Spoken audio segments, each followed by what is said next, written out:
Okay,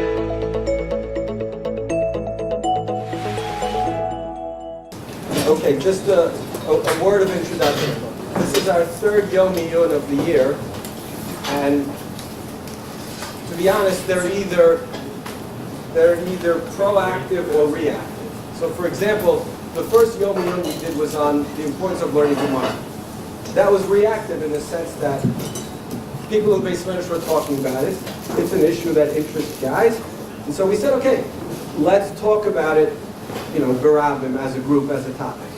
The second topic, mostly related to Rav Amital, was proactive. We wanted to generate discussion about a topic, so we chose it, and we had a Yom Iyun. Today's topic is both proactive and reactive. It's reactive in the sense that everything we're going to discuss today has been discussed in our Beis Medrash in private. It's been discussed with me, with Rabbi Ryan, with Ramin. It's issues that come up every single day. But it's proactive in the sense that we think that these discussions don't happen often enough, and we think that they don't happen publicly enough. And so we thought, if we pick this as a topic for Yom Iyun, people will understand that the conversations can and should be going on. That mental health is no different than physical health, and that everybody has issues, and there's nothing to be embarrassed about.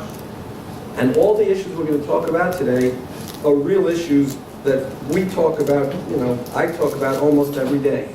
Self-esteem, what's my role in the world, what does HaKadosh Baruch Hu want from me? They're theological, but they're also mental health issues. And we thought if we picked this topic, it would not be self-contained, although I think this will be valuable, even if it's just a self-contained Yom Iyun. But we wanted to just be the beginning of a conversation. We would very much hope that the things that we discuss today carry on into conversations amongst you guys and carry on into conversations between Ramin and Talmidim and just within the Beis Medrash. Okay, we're very fortunate to have our first speaker today, Rabbi Shmuel Maybruch. Like almost every other important person who visits our yeshiva, he used to be a chavrusa with Rabbi Gottlieb. That's how we got him. Sort of objectively, the facts are as follows. He was a Magid Shir in YU, he's a Mechaber of a Sefer, he's a serious Talmud Chacham. He is an Olech Hadash, to whom we wish great luck. But beyond that, he's a person whose articles I've read, and whose articles speak to me as a person who knows the truth, and speaks clearly, and is sensitive, and who I think has a lot to say to you guys. So I'm going to ask for Maybruch to come forward. During that time, I'm going to run back to my makom in the Beis Medrash where I've left all the Meir Makomos that I printed, and I'll hand them out as Rav Maybruch speaks.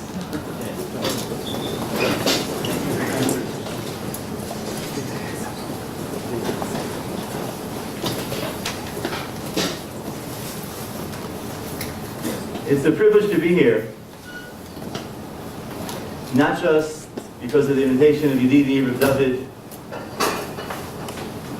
not because of the phenomenal experience it is to be in Yeshivat Har Tzion, but personally, I'm here with tremendous Hakaras Hatov. For many years, the hills approaching Gush Etzion and Alon Shuvot is what Israel was to me. My uncle, Abba Shalom, Mr. Meir Maybruch, which is the Hebraicized version of Maybruch, lived at the very first house by the old Shar, and every summer I used to come to Alon Shuvot. This was Israel. In fact, it's very much in his zechus, both directly and indirectly, that when I grew up my family, Baruch Hashem, my wife and I and 9 children, Baruch Hashem, to move midlife, to make Aliyah to Eretz Yisrael, it was stirred by an Avas Eretz Yisrael, which very much had its foundations in Alon Shuvot and my uncle. Specifically, one Elzman, when I was learning, I used to learn in a yeshiva called Shara Torah in Queens, but one Elzman, when I was here for summer, I spent an Elzman here. I remember the first time I met Rabbi Taradin was when he was in YU for a while, and he came back. We first met in the Federal Hall right next door. I was supposed to be learning both Gemara, Masechet Gittin, and Hashkafa from Rav Aaron Zatzal. And being back here is a phenomenal privilege for me, and a first tov, Yeshivat Har Tzion.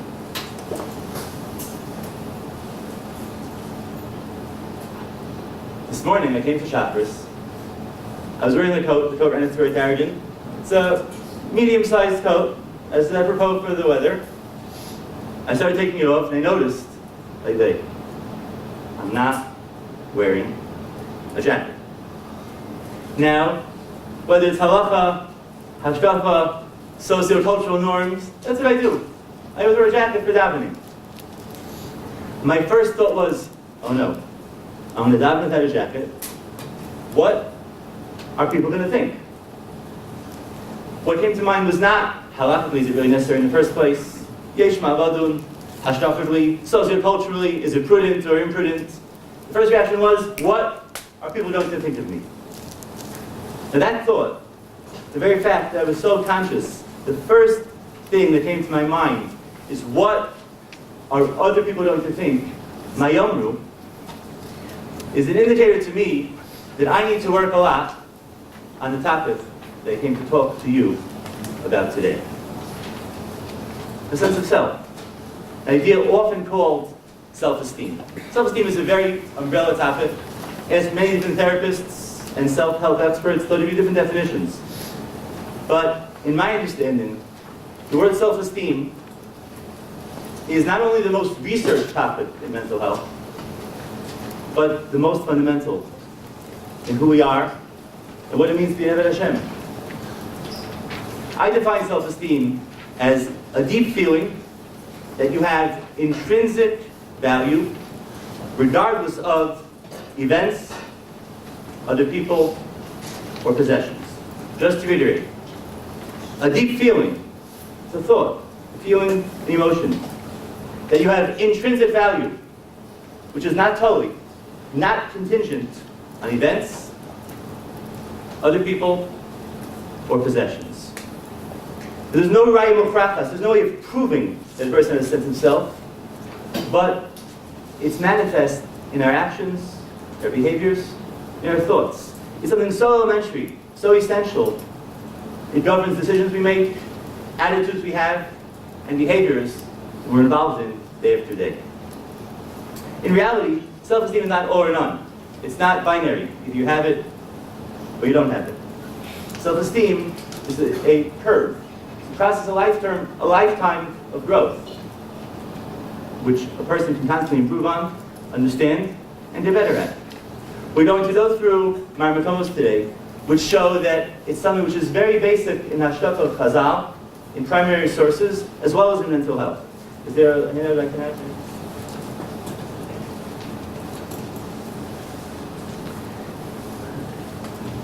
I live in Ramat Beit Shemesh since the summer, and 2 weeks ago I had a unique privilege of visiting a person who is very sagacious and wise in the field of mental health, the Hasidic Machshava, Rabbi Dr. Abraham J. Tversky.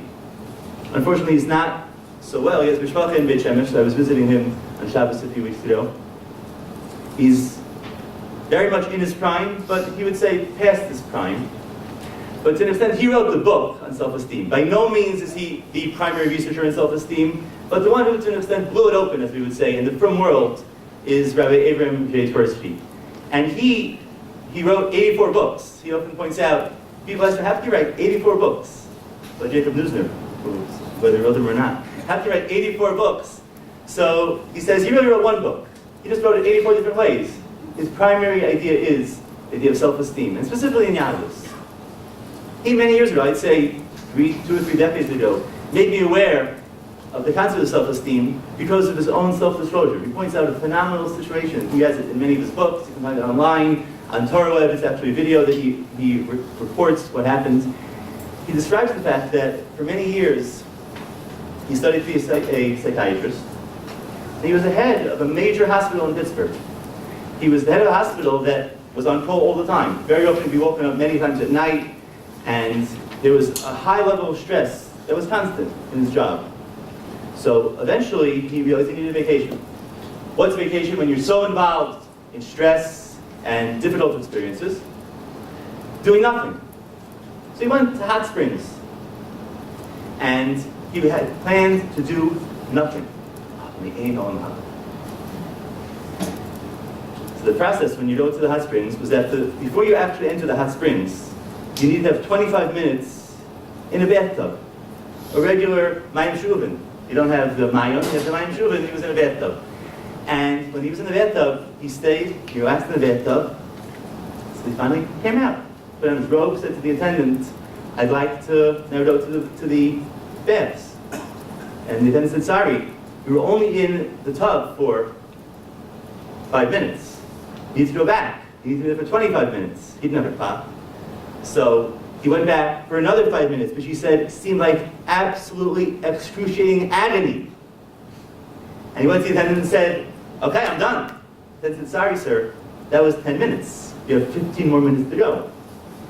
In Breira. He paid a lot of money to be at this vacation resort. So he went back to the baths and stayed there and stayed there. He was jumping out of his skin, but he forced himself to be there for 25 minutes until he finally was able to leave and go and proceed to the mineral springs. When he returned to Pittsburgh, he said to himself, what's happening? What's going on? Hi. Why is it that I couldn't sit for 25 minutes in the bath? And he realized that part of it was that we're so used to distractions in life, things that distract us from ourselves. It's very hard for him to be with himself. That he understood, and that itself took a lot of introspection. But more than that, he realized that he needed to get to the bottom of why it was so hard to be with himself. And he went to therapy, and he understood based on his own therapy that there was something missing in his own sense of self. His ability to be alone, without anyone and anything distracting him from himself, was lacking. Think about it. He couldn't be alone. He couldn't be by himself because his sense of self-esteem, his feeling of his own self-worth, wasn't where it should be. So if someone else is with him, it's a harusa, or harusa misusa, quite literally. If you're not with a harusa, if harusa is not distracting from yourself, then you're missing.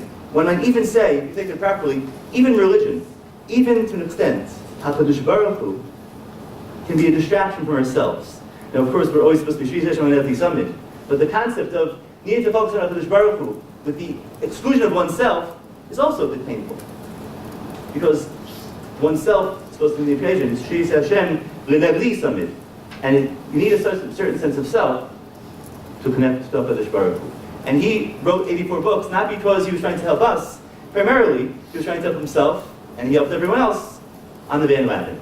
But it's both very much, to me that was very, very, very unique. A person was able to be so forthright about what happened to himself and then share it with others and explain his own situation. And he doesn't have the same definition. If you look at a lot of the research on self-esteem, there will be slightly different explanations.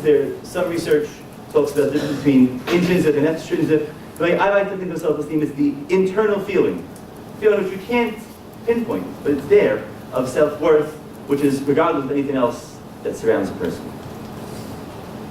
It's easy to say, but it's very hard to internalize. The Yom Yom today is focused on mental health. In general, mental health to an extent is both a nomer and a misnomer. In the 90s, many of the foremost researchers in mental health realized that since World War II, a lot of the effort and energy financially from the government was put into curing mental health disorders. After World War II, people had what they then called shell shock, we now know it's called post-traumatic stress disorder. People had a very difficult time coming back from World War II, Vietnam. So the government put a lot of research into trying to help people deal with stress, anxiety, depression, etc. And then in general, the Paris and Ocean, for those days of radiant, trickle-down economics, happened throughout the country. There was a major effort trying to help cure mental health disorders. But then it was in the 90s, we all have what we might call disorders. We all have ways that we can improve. And they coined the term called positive psychology. Positive psychology means taking the same ideas that were formerly used to help people that had disorders and saying, you know what, we can all gain from trying to be better people. And the way I see it, there's really very little difference. Sometimes things are more pronounced, sometimes things are less pronounced. But the concept of self-esteem, self-worth, and self-understanding is something sometimes a person who has severe depression is going to struggle more with self-worth, but for all of us, for everyone, whether it's a clinical disorder that a person needs more help with, or something a person needs less help with. They're things we can all gain from. And mental health is really a continuum, rather than a situation where a person has it or doesn't have it. So today's discussion is really for anyone, whether a person has pronounced situations that they feel self-esteem is very, very lacking, or for all of us. For all of us, self-esteem is to an extent, a carrot and a stick that's always a little bit away from a higher position that we can try to reach. But it's not just for anyone. Specifically, for B'nai Yeshiva, to an extent, the deck is stacked against you a bit. Self-esteem is hard for anyone, but it's harder for B'nai Yeshiva. First of all, it's what Chazal perhaps had in mind in the Mishnah in Avos. The first source in front of you. Mishnah in Avos talks about, towards the end, one might say this is really the end of Avos. Perek Vav of Avos is really Braisos. So the end of Pirkei Avos ends with three Mishnayos. And this Mishnah is Hu Omer. Famous Mishnah, but we'll read it with a new perspective. Ben Chamesh Shanim L'Mikra. 5 years, person should learn Chumash when you're 5 years old. Ben Esra L'Mishnah. 10 years old, learn Mishnayos. Basically, Halacha Psuka. Shosh Esrei L'Mitzvos, Bar Mitzvah. Ben Chamesh Esrei L'Talmud. 15 years old, person should study Gemara. Why? It happens to make sense. One might say this is a smach to the Zilberman approach, learn all of Chumash, then learn all of Mishnah, then learn Gemara. But it's not just an approach in Chino. This is the way the mind works. It's well known in research from the 60s that when a person is in adolescence, a person is post-bar mitzvah, then and only then, they make a transition from what's called concrete operations to formal operations. The mind can only really grasp the svara, only think in an abstract way when a person is around 15. It's interesting. In yeshivas, it's often common to start learning Gemara at 5th grade, 6th grade, 7th grade. So the mind usually can assimilate words and basic concepts, but the Mishnah doesn't need my ashrama, but it's right on target. When a person is 15, that's the only time that cognitively, the ability to have formal operations, to have an abstract thought, to have moral judgments, to think of a good svara and a bad svara, to really not just repeat, but to internalize concepts, is only present at around 15 years old. So the fact that Chazal tells us to learn Gemara has a lot of basis in the way the mind develops. You can really only appreciate Gemara, begin to appreciate it, when you're 15. Even that, for most people, that's the haskalah. They can really only appreciate it later as their mind develops. There's nothing they can do to make it happen quicker or slower. That's the way Avodat Baruch made us. More than that, the research has taken the concept. It used to be when I was younger, the word adolescence was synonymous with teenager. What's an adolescent? Somewhere from around 13 to 19. But both based on the socio-cultural situation in the world and based upon the way people are, it seems that people in general develop much slower than they used to. We have what we call protracted adolescence. Research suggests that in adolescence, a person till around 24. 24 both in terms of career choices, in terms of mate choices, and in terms of their cognitive development. Till around 24, 25, a person is developing as an adolescent, and that is reflected in the mind too. You can start learning Gemara when you're 15, but keep in mind, if you find it difficult to grasp the Sfara when you're 15, 16, 17, 18, Shana Aleph, Shana Bet, that itself is normal. The mind is still very much developing, although we don't necessarily want to admit it. The mind is still developing for many years afterwards. We have unique situations. The Shev Shmeitzer writes, the Psos wrote to Shev Shmeitzer when he was 17, and he was proud of that because that was a certain charifas that he wrote when he was much younger. That was B'yimei Shach Russo. So that's pretty abnormal. To be such an Iwik, to write Shev Shmeitzer, which is 7 major sunnahs in Shas when you're 17 years old, is an anomaly, especially in our generation. People can do it, but the mind is still very much developing. Certainly can't come to Maskanos for most people at that time. So in general, it's not just formal operations, the concept of abstract thought, but generally the idea of developing, it's not embarrassing to say that Shana Aleph, Shana Bet, when a person's in the formative years in yeshiva, their mind is still developing. That means it's not just their mind in terms of learning Tosfos, being able to really chaf the 2 days in Tosfos, but the concept in general of being able to understand who I am. What are my preferences? What are my desires? What does it mean to be me? What do I enjoy? What do I think is correct? Those are things that are just being formed at that time. So when it's being formed, a person's self-esteem is by no means right, and that's a hard time in general to be going through life, because things are very much in flux. It's not an embarrassing thing, it's not something to get over. That's what it means to be an adolescent, and that's part of the beautiful idea that Chazal are conveying. But more than that, Gush Har Etzion is one of the proud yeshivos in the lineage of the Litvisha Yeshiva Shemasara. It comes from the Litvish yeshivas. Litvish yeshivas in general are not known for being stellar in developing a person's self-esteem. And there are specific reasons for that. First of all, if you go back to history in Lithuania, in Mir, or in other yeshivas, who was Zohar to be in a yeshiva? Yeshivas could have like we have nowadays, that everyone has to be in yeshiva. It was only Echad Me'ir, Shnayim in Medina. Only one person out of very few could be able to learn. Everyone else went to work. So the foundation of yeshivas in general in Lita was only selected, number one. Not only that, it used to be more in the Hasidic world, but it became common in the Litvish world as well, that who becomes the Rosh Yeshiva often? The best bacher who marries the Rosh Yeshiva's daughter. So that means in the yeshiva system, there's a certain idea not to maximize your potential, but to be the best bacher. Best is a concept which is conveyed just in the order of yeshivas. Then there's the concept we'll visit later. What do you mean? Come on, try to be the best. The best guy in Shir, that's what you're striving for. So there's what to be said for that, perhaps, as we'll revisit later. But it doesn't necessarily help a person's sense of self. If a person's sense of self is in flux, and competition is the name of the game, it doesn't necessarily help the person alone. Likewise, yeshiva is the only time a person is in a very tight-knit social setting, which doesn't replicate itself once a person finishes, let's say, graduate school or kollel. But for yeshiva, when a person is not married, a person is only 24/7 with other chaverim, the idea of self-assessment and assessment through others is part and parcel of what it means to be a ben yeshiva. That's a very tough thing for a person's self-esteem, because the word self can't exist. I'm never by myself. I'm always with others. More than that, to add to the general Masorah and the milieu of the yeshiva, it's very hard to say that a person is, even a person puts the emphasis on being the best, there's really no such thing as being best. You have to be the best, sometimes the best in svara is not the best in zikaron, in memories. Even a person who's best in memory is not going to be the best in absolute hekef, b'jias. There's so many things to being best, one might say that no one can even be best. Even if we would say that the idea of being best can happen, whether it's good or not, no one's going to be best. You can always look at your friends and see, someone else has a better mile in me than me in learning. And then, in general, whatever part of the world, whatever side of the religious spectrum, the bell curve of religiosity, there's always a tension in general. How should I spend my life?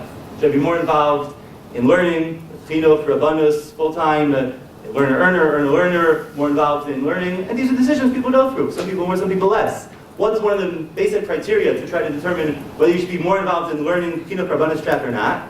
Often, it's how much you are in learning.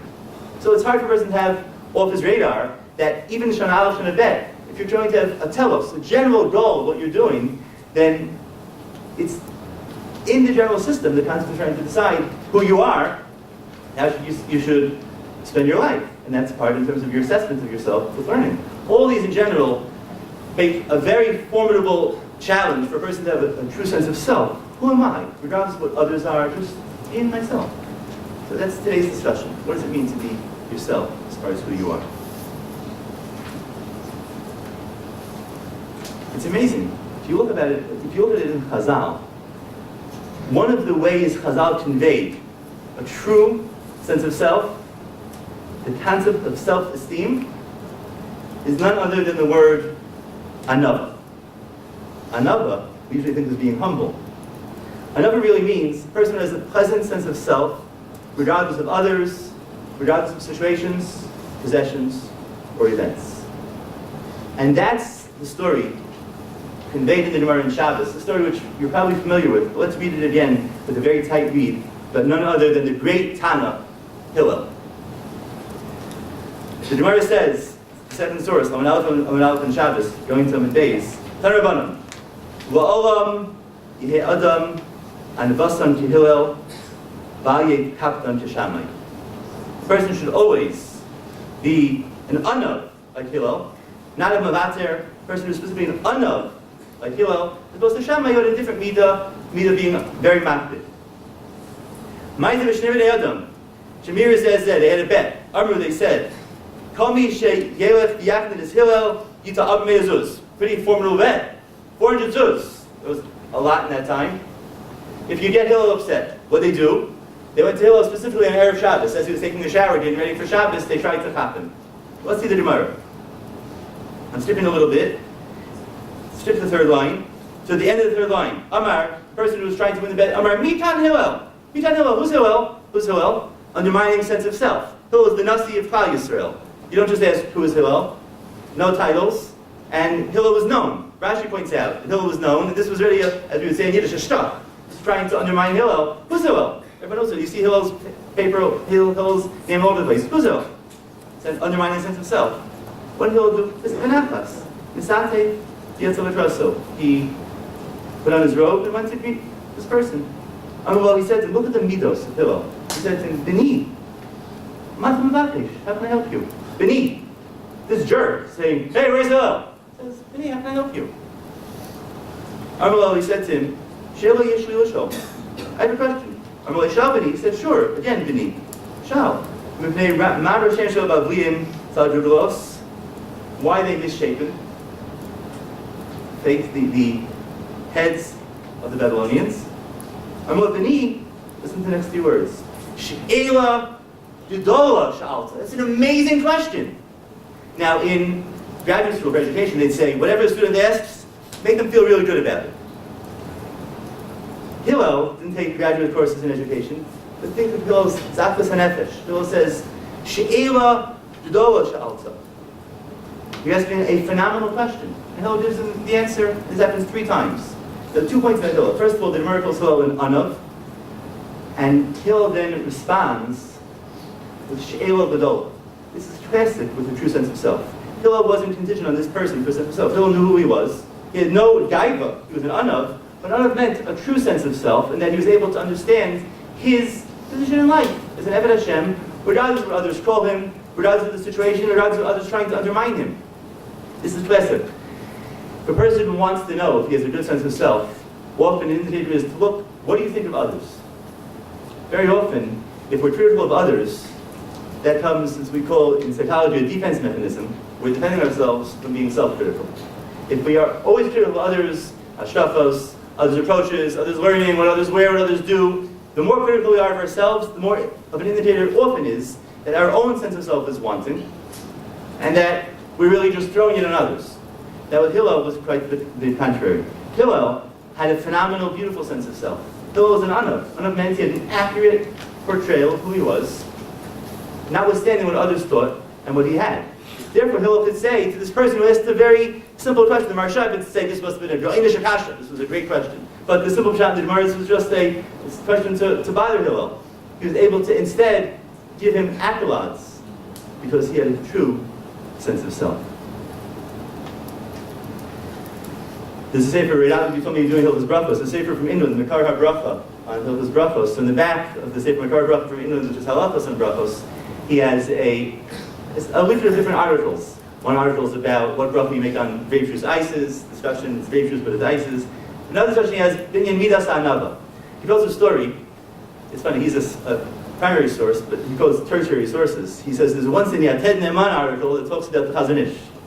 It's not recorded anywhere else, but once the Chazon Ish had a story that he heard. They said Rav Kiva Eider used to write shuvas to people. When he wrote shuvas, he used to write L'chvod Rash Kabahad, Go Na'adir ha-water carrier, Go Na'adir ha-farmer, Go Na'adir ha-supermarket merchant.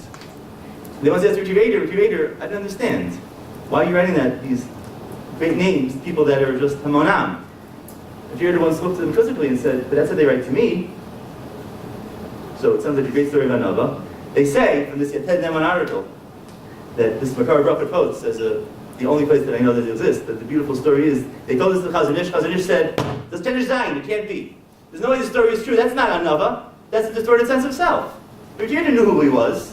He didn't need others to necessarily give him cover because of it, but the concept of knowing that he was the person who people turn to, and they didn't ask the shilos to the others, they turned to him, it's an accurate sense of self. He didn't need the others to specifically be involved in giving him kavod, but the portrayal of Anava as a sense of self is the story with Rav Kiva Eider, the story that Chazon Ish argues with the apocryphal story of Rav Kiva Eider.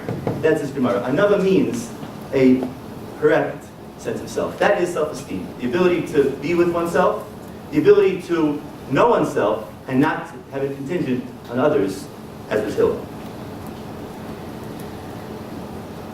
The problem is that it's much easier said than done. It's much easier to say that we have this situation rather than to do it. Can I borrow a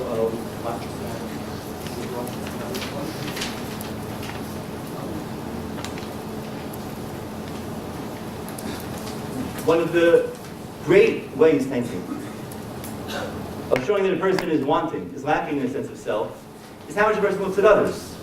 Not only judges others, but in general, looks at what others have, looks at what others are, looks at what others can be, and rates himself because of that. By definition, not to be able to look at oneself in a vacuum and be happy with who a person is, shows that a person needs to grow in his sense of self. The problem is an enigmatic Gemara in Maybruch. The Gemara in Maybruch, the Chazal says, "Kinas sof from Tarba Chachma," and that has been the raison d'etre of many Bnei Yeshiva. What do you mean? I want to outdo my friends Hashem Shemayim. I want to be able to be matzliach more than my friend is because the Gemara. Not even one of the Masechtas people don't learn. It's in Maybruch. Kinas sof from Tarba Chachma. So first of all, if you look at the Gemara itself, the Gemara is very, very limited. The Gemara Kinas sof from Tarba Chachma does not mean that's a way, a derech achayim. The Gemara is very limited. The Gemara is talking about a din. It's talking about specifically if a person is in a town, he has a yeshiva in a town. And then another yeshiva wants to intrude, they want to open up as well. So the Gemara, the studios of competition, is talking about al pidim mamar choshen mishpat. If a person is in a situation where he has a yeshiva that's competing, should you say, hey, if you open up, it'll be hard to get tuition to fund both yeshivas, it'll be hard to be able to get the best rebbeim for both yeshivas, it'll be hard to get people to come to both yeshivas, so it goes down. You can't compete with us, just like you could have two pizza stores on the same block, perhaps. They have two yeshivas right near each other. The Gemara says, no, that's an exception. Kinas sofrim tarbe chachma. In yeshivas, the Gemara says we have a certain exception, that since, who's going to win if you have two yeshivas competing? Chal Yisrael, the best yeshiva is going to win. So Kinas Sofrim is going to increase Chachma al Pidin Chazamei Dahagdaros.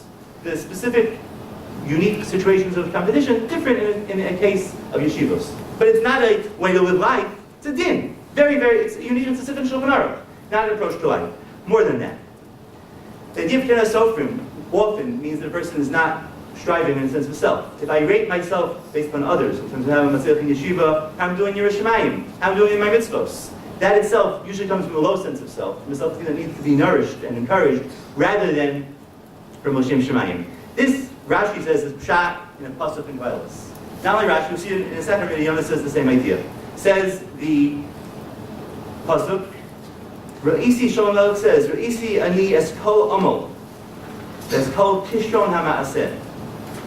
I've seen all the toil and all the legitimate actions. Kinas ish beriehu. Both of them have their root in kina, in being jealous one of the other. Dam ze hevel urusra. This likewise is vain and negative. So Rashi points out already what the difference between amo and kishron hamaseh. Says Rashi, amo means averos, things that a person is toiling that are incorrect. What's kishron hamaseh? Says Rashi, even things that are correct. You're doing it because you want to assess who you are based on other people. Dam ze hevel urusra.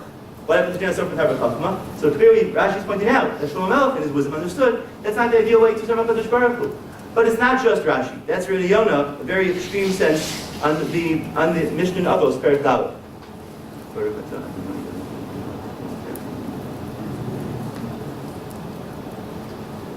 Says the Mishnah Avos. The Mishnah will revisit again before we finish this vision because it really ties together the concept of sense of self.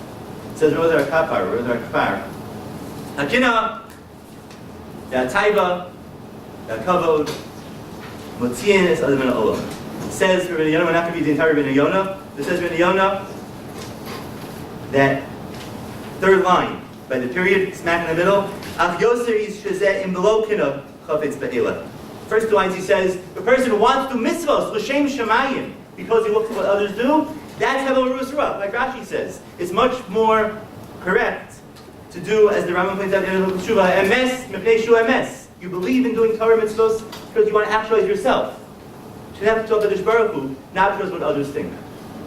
It says Rabbi Yonah, that's the intent of Shlomo Melech in Koheles. Kinas ish mirei was never good, even in the Beis Medrash. Sometimes it does propel a person, but it's not the most ideal. So, what does this mean exactly? In research, 2012, a phenomenal article was published. I have the Maramavim, that's the last source on the Maramavim sheet. It's just the quote. These two researchers in 2012 were bothered, it says for years, it's true in mental health, but even before mental health, in 1776, when in America they were forming the United States, which was not so united at the time, Adam Smith was theorizing about free market economies. And Adam Smith said, what's the source, what is the best way to help people succeed financially, governments, nations, and individuals? Competition. Adam Smith made competition famous. He really was the Rosh Barishon for the American economic system. But in general, not everyone agreed with him. I'm not talking about communism, but in general, not everyone agreed that having a free market economy was the best way for economies to develop. And certainly in terms of the way people proceed in general. Is it best for me to look at others that are going to compete with me and say, hey, I'll be propelled by those that are going to be in my lead and see what they're doing and try to strive towards them, or try to look at my own internal growth? They looked at all the research. They did what's called a meta-analysis. Meta-analysis means, instead of researching it themselves, they looked at all the research done about competition and came to a maskana to try to put together all the research done until then. They looked at all the articles, all the literature published, and they put it together. And they realized there's really two different approaches. Some research seems to suggest competition is very helpful to help a person be matzliach. Others suggest not. Leaving aside the Yiras Shamayim aspect, is competition helpful in general, in athletics, in academics, in financial largesse? Is it going to be success? Is it going to be helpful, to be more successful if you're going to look at competition as a way, an impetus for growth? And they found, in reality, the hypothesis is null. There's no connection between a person looking at others, competition, and success. They looked at themselves and said, hold on, is that really true? We know that sometimes competition makes the person succeed more. They came up with a very fascinating theory. They had what they called the opposing theories, two opposing forces that exist. On the one hand, if I look at someone else and I want to compete, I want to be better, I want to be more matzliach, I want to succeed more, it's going to propel me. At the same time, it's going to make me feel upset, make me feel tense, make me feel stressed. So the sum that it doesn't really help. Meaning in reality, yes, it propels a person, but each action is, to every action is equal and opposite reaction. I'm going to be in a situation where I'm going to be propelled by competition. I'll also be pulled down by the stress and the anxiety that exists as well. So they pointed out, fascinating, nothing with Chinas Serpent Chachma, but in general, they have the null hypothesis. The fact there's no benefit to being competitive in terms of sports or in other ways. Unless a person can somehow learn how to deal with the anxiety and stress, then you're left with just the competition. But in general, for the average person, competition and stress lock horns, and therefore the general success is not going to be there that a person wants. So whatever we say about Chinas Serpent Chachma, and Shlomo Melech and Rashi and Riyonah being against it, it also seems to be not necessarily helpful in terms of a person really striving, as much as it could be if a person is going to focus himself on who he is and actualizes himself.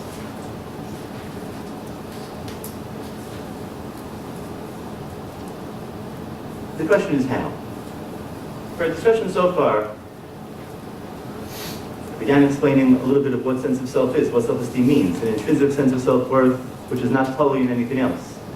We talked about some ideas in Chazal, the concept of anava, what it means to be really humble, to have an accurate sense of self. You can see it. A simon is if you can judge others favorably, look well on what others are doing. You can learn Torah and do mitzvahs because of an intrinsic desire to connect to Kadosh Baruch Hu, rather than to compete with others. It's nice to say, and they're life goals, but how does one accomplish it? How does one get there? There are a few ways, specifically to be able to learn what it means to have a sense of self. But one idea to keep in mind is that it seems that was the main idea that Chazal was directing when they said the Mishnah that we quoted in Avos.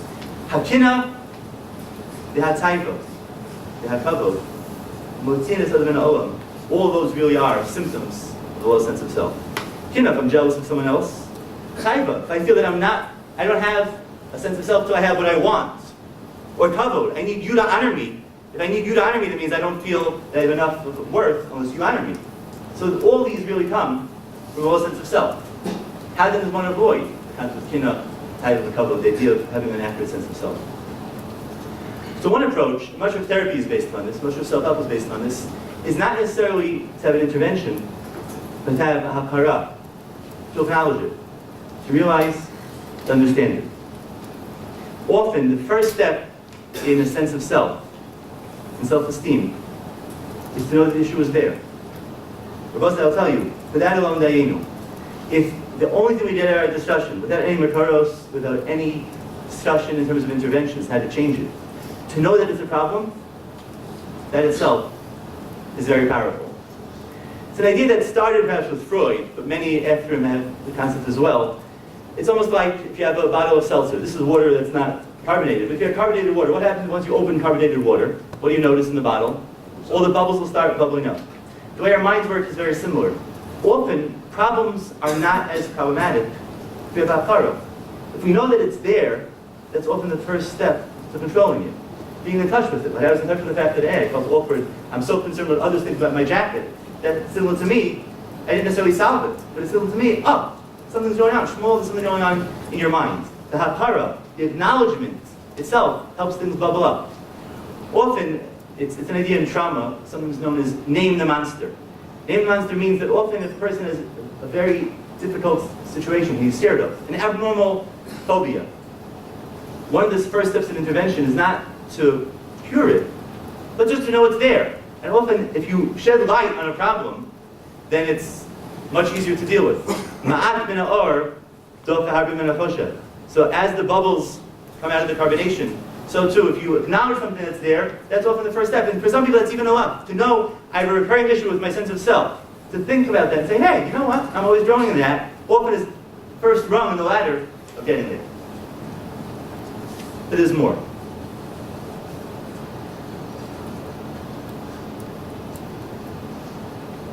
Other than the people also, the idea that Sefer Chinuch made famous is true likewise in mental health.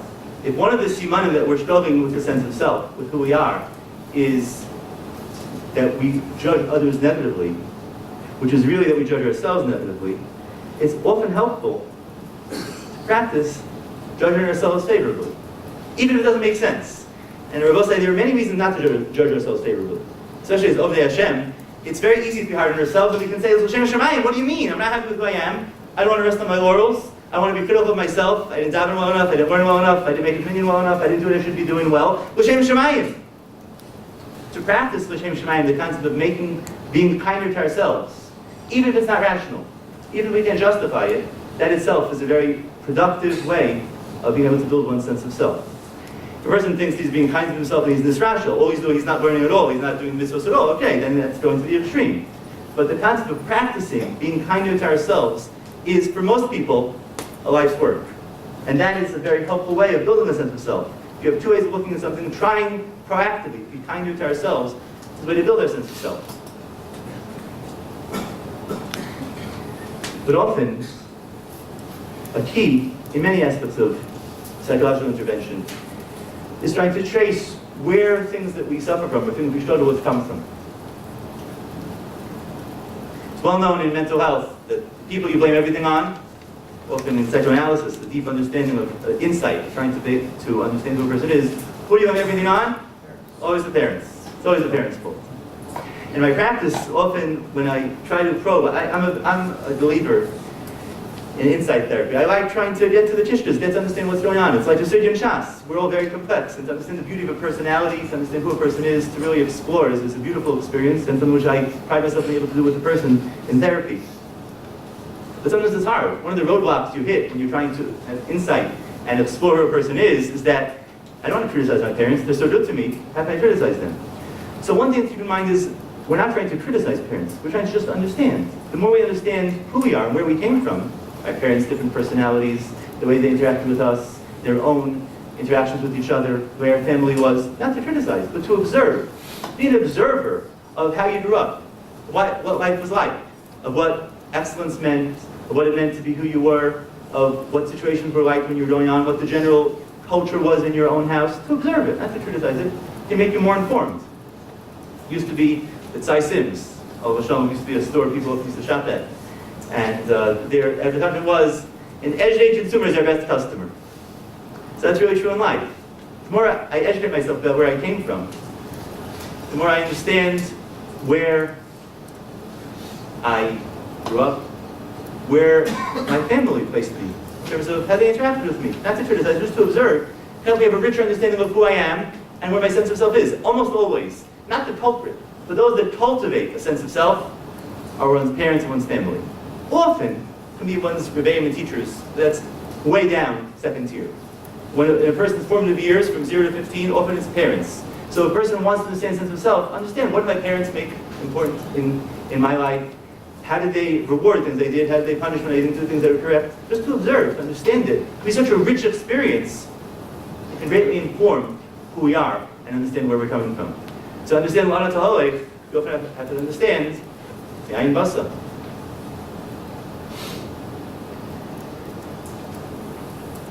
When a person is struggling with self-esteem in my office, one of my favorite things to ask them, there are scales, there are published research scales, which people can be graded to understand their sense of self. But often the way that I like discussing with the person is, tell me, what are some good things about yourself? What if a person says, I don't really know? Okay, that often is indicative of a low sense of self. But try this yourselves. Chances are, many of the things you say that are positive about yourselves are going to be based on your interactions with others, such as, people like me, I'm friendly, I have a good sense of humor, I can connect well with others. Those are nice, but often, if you put Zulas, someone else in the equation, it can lead you to see more about your sense of self. Ideally, a sense of self means that I'm a person who is happy with myself, I enjoy doing this, I take pleasure in this, I don't like that. As opposed to putting others in the equation, the more a person focuses on his identity and who he is, that's really a sense of self. I'm good at this, I enjoy that. There we have a sense of self. It's because how I interact with others often is indicative of a lower sense of self, or a sense of self that needs to be cultivated and to grow. That's almost often the way we will answer the question. Tell me some good things about myself. If we put others in, often the way we can lower the barometer of others and raise the thermometer of ourselves, the more we're going to grow with a sense of self and grow with who we are. What does that mean, though? Sometimes the most basic questions are the most difficult. Often, the most difficult question for us to answer is, who am I? I know who I am, I know my name, I know I exist, but existentially as well as psychologically, to know who I am is something which is very, very hard to answer. Similarly, what do I like? Think about it. What do you like? It's something you might have a knee-jerk reaction to. There's a reflex. But to really know what do you like is often a very difficult question to answer. Our likes and dislikes are often cultivated by our culture, our friends, our family, our belief systems. Those are important. Those are very powerful. They're formative. But they also can sometimes be restrictive. To understand, what do I like? What do I like doing? Can be very powerful. Even if we don't have a ready answer, the question itself, to ask ourselves, what do I like? What do I like to do? Think about it. Can you really give a good answer to that question? Practicing. Think about what you like. Not what your friends like, even what your family taught you. Although those are important. The I in the equation is the most important. Likewise, there's a phenomenal discussion in general. What's the advantage of therapy? Why don't we go to psychologists, to therapists, psychotherapists? What's going on there? So often it's for insight. Often it's for understanding. Often it's for techniques. But there's another reason as well to go for therapy. Many argue that the most important part of therapy is the relationship developed with the therapist. The working relationship, being able to have a person you can rely on, talk to, week after week, or bi-weekly, or even once a month, on a schedule. To have a relationship is reparative. It's very helpful. Why? No one really knows, but one of the theories is that a relationship with a person can be reparative in that if I know that someone's waiting for me, even though I pay them, I know that someone values what I say and sitting and listening to me is something they're going to do, that itself can give me a sense of self-worth. That means that when I'm talking, someone is going to listen to me. Now think about it. It's almost absurd, but it's powerful. The person I'm paying to be in a situation who's going to just be employed by me because that's their job, they are going to be able to repair my sense of self-worth. Phenomenal. Often that's what happens. That is the experience of therapy. having a relationship, being able to connect with another person, conveys to me that I'm worthwhile. So often it can be parents, often it can be rebbeim, teachers, madrikim, but often it's therapy as well. One doesn't preclude the other. The reparative value of being able to talk to another person conveys to a person, even if they don't understand it, that you are intrinsically worthwhile.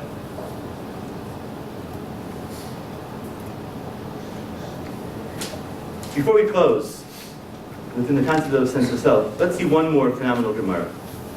The last source on the Maybruch sheet.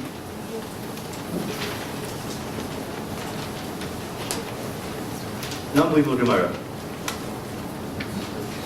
Gemara says, Mizrach Shabbos, Davam and Odeis, not so far from the Gemara about Hillel. Shavachti ani yesa simcha. Pasuk again in Koheles. When is Shalom Melech giving high ranking to Simcha? Simcha Shel Mitzvah. That's Simcha Shel Mitzvah.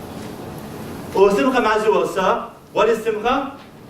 So, Simcha Sheino Shel Mitzvah. So which Simcha is Shalom Melech putting value on? Simcha Shel Mitzvah. Which is he putting very little value on? Simcha Sheino Shel Mitzvah. If I would ask you, what is Simcha Shel Mitzvah, what do you think it means? Torah, mitzvahs, the Rambam at the end of it was Lulav. Lulav says that it's Avodah Gedola Yizu. The Simcha She'isam Chadav mitzvahs, the simple person has when he's doing a mitzvah is an Avodah Gedola. What is the chus? Taking Lulav, Esrog, being able to be involved with the Kadosh Baruch with the mitzvahs, you can have all the shuk of Torah between Simchas, between Sukkahs and Simchas Torah. That's Simcha Shel Mitzvah. That has value. Look at the Gemara. What does the Gemara say? I'll read the pasuk.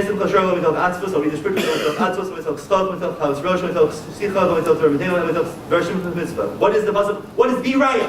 What is the pasuk the Gemara quotes to show that Simcha Shel Mitzvah is valid, is valuable? The only Simcha which is valuable, because it says, "De'ata t'chuli min again, v'yat kinagain min again, v'tiyah lav yad Hashem." In the twist of irony, Shaul HaMelech suffered from depression, whether it was clinical depression or ruchnius depression. He was very depressed. What was the cure for his depression? They asked, ironically, David HaMelech, who's going to become the unfortunate target of Shaul HaMelech, to play music, play the harp for Shaul, and says the Gemara, he's going to bring the Shekhinah down. That is Simcha Shel Mitzvah. And what's strange about the Gemara? He wasn't doing a mitzvah, he was listening to music. Listening to music itself. It was Lishma, it was for a purpose of curing depression, for a purpose of being able to get the Shekhinah, Ruach HaKodesh. But it was simple music. Now, of course, David HaMelech's harp playing was something which we can understand. Leaving aside Kabbalistic and esoteric ideas. Music, Kipshuto. Listening to music itself. That was Simcha Shel Mitzvah. So what does the Gemara tell us Simcha Shel Mitzvah means? It doesn't mean Simcha of Kedusha. It means Simcha with the telos, with a legitimate goal. Let the person feel connected and feel in touch with himself. That's considered Simcha Shel Mitzvah. Which frames our discussion as a phenomenal discussion. We're talking today about sense of self, discovering who a person is and how to feel better intrinsically as opposed to judging others, situations we have, possessions we have, and events that we've experienced. According to the Gemara, that is considered Simcha Shel Mitzvah. That's not Rishus, that's not just a texture of Avodas Hashem. The Simcha Shel Mitzvah means if a person is going to change his mood, to be able to be in a positive mood by doing things he enjoys, not things that are intrinsically valuable, but things that you enjoy per se, that's Simcha Shel Mitzvah. Look at the Gemara further. The Gemara says not only that, Dvar Halacha as well. As Rashi points out, they used to often, the Amoraim used to use Mila D'Vichusa. Doesn't say Mila D'Vichusa, it's a shtickle zar. They used to say, you know, how many spheros exist here? It's a cute joke. It's a joke that you can't find in the radio joke book or on the internet. A joke which intrinsically has no value, but it's valuable because it helps a person be in the proper frame of mind. That's considered Simcha Shel Mitzvah. So the discussion today about how to be a more shelling person, feeling intrinsically a sense of worth, regardless of others. Number one, to know what it means. That's another proper sense of self. Number two, to understand that it's an avodah which has several interventions, but sometimes the foremost intervention is to know that it's a problem that we all struggle with. It's a life goal to build one sense of self, an accurate sense of self. And to know that it's something which Chazal considers Simcha Shel Mitzvah itself is very powerful. The Ubizocha, in the merit of our discussion today, and being able to be Ola, as of Dei Hashem, that it wasn't just Shaul HaMelech that was able to hear the harp of David HaMelech, but we're Zocha all of us to greet David HaMelech with Mashiach T'keinu B'mheira.